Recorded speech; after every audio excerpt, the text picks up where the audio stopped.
Sono Kiki e vi do il benvenuto sul canale. Il video di oggi è il proseguimento di quello in cui abbiamo posizionato le luci su questo modello di Scale 75 della serie Historics.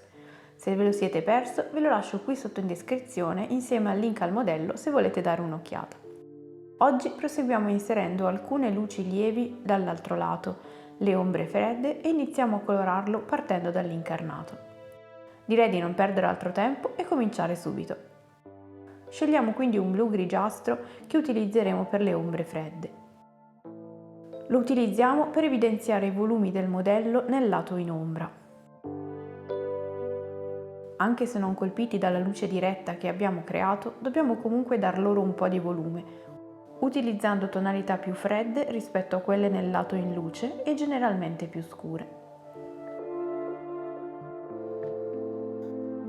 Nelle aree più importanti possiamo anche schiarirle di più o solo abbozzarle come promemoria, come facciamo sul resto del modello.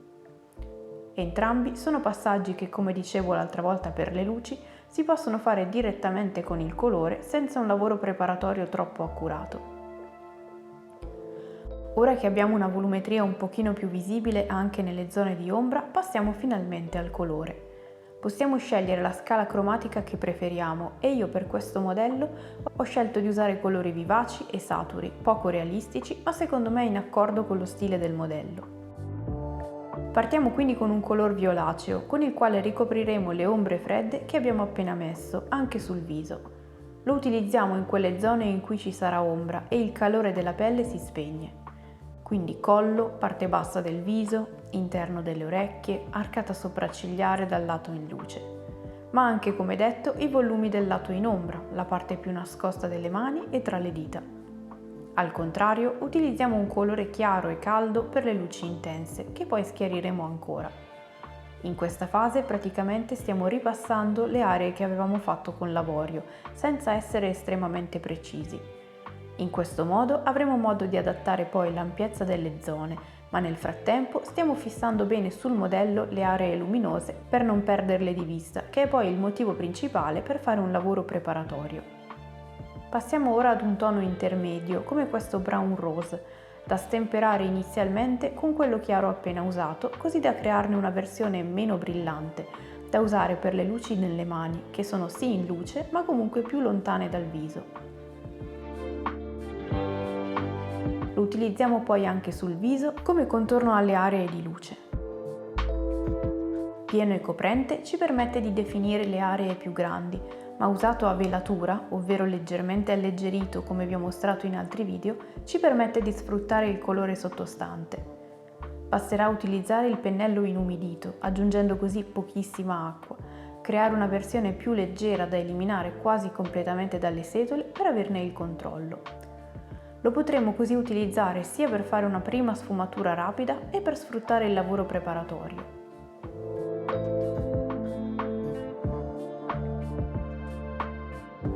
Con un marrone non troppo caldo, sempre alleggerito a velatura e utilizzato mischiato al colore precedente per crearne uno più simile, copriamo le aree mancanti tra i mezzitoni e le ombre fredde.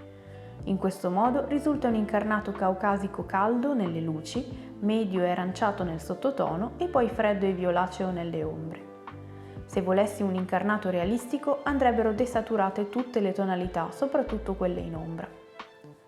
Questo stesso colore lo utilizziamo così o appena raffreddato per i volumi nelle aree di ombra, prima pieno e coprente e poi a velatura per creare delle transizioni.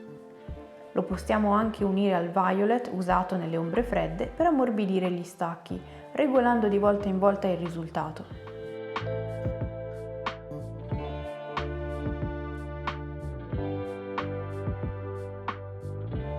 Con una punta sottile lo utilizziamo per dare sempre la giusta intensità a zone sottili come l'attaccatura del naso e le narici, il profilo delle palpebre, l'interno della bocca, tutte quelle aree in cui due forme diverse interagiscono.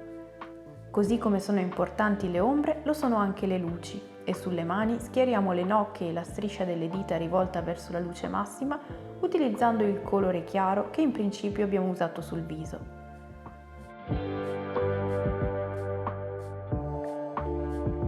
Proprio per il viso passiamo ad un colore ancora più chiaro, simile all'avorio, per raccogliere ancora di più le luci ed desaturare i punti in cui batte diretta la luce.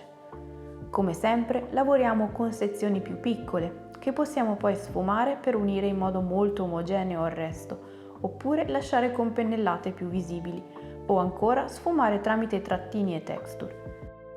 Palpebre, zigomi, punto di connessione tra occhio e naso, ossa del naso, ma anche sclera dell'occhio. Sperimentare serve a trovare il proprio stile o a saper adattare lo stile al modello che stiamo dipingendo. Unendo poi marrone e una punta di blu, come un filtro leggero di colore, possiamo intensificare nuovamente alcune ombre, soprattutto nei punti di attacco ad altri elementi, e anche per creare maggiore varietà cromatica.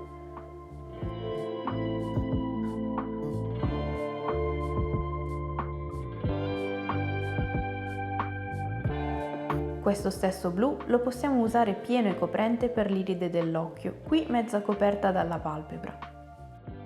Nella parte bassa inseriamo un puntino o un mezzo arco più chiaro ad indicare dove penetra la luce e poi con il colore nero la pupilla, anch'essa parzialmente coperta dalla palpebra. Sul canale vi ricordo che trovate un video interamente dedicato agli occhi che vi lascio qui sotto in descrizione. Infine possiamo creare con il bianco un piccolissimo puntino in alto verso la luce come punto di luminosità massima. Sempre utilizzando il nero rifiniamo le ciglia sottili con linee continue precise sulla palpebra superiore e diamo una forma alle sopracciglia, in accordo con la scultura o esagerandole un po'.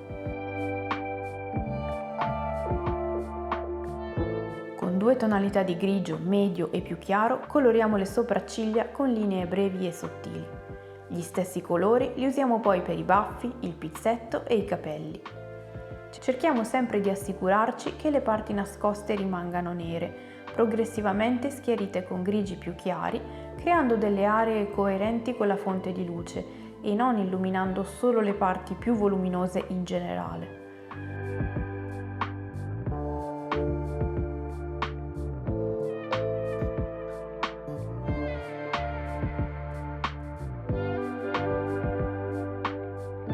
Per i capelli, nella sezione in ombra creiamo dei grigi più freddi, sempre aiutandoci con l'aggiunta di una punta di blu nella miscela e schiariamolo progressivamente.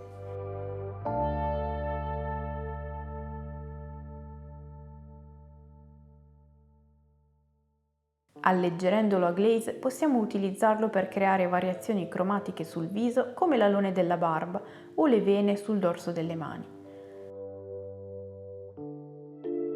Mentre con il viola delle ombre, leggermente scurito, possiamo dare una tonalità diversa alle occhiaie, intorno agli occhi e al naso. E questo è il risultato fino a questo punto. Proseguiremo nel prossimo video con abiti rosso cardinale e armatura, perché come potete immaginare, essendo un modello medio-grande, richiede diverse ore di pittura difficili da racchiudere in pochi minuti. Io spero come sempre che anche questo spunto vi sia stato utile, vi ringrazio di aver visto il video fino alla fine, vi do appuntamento al prossimo e fino ad allora siate creativi!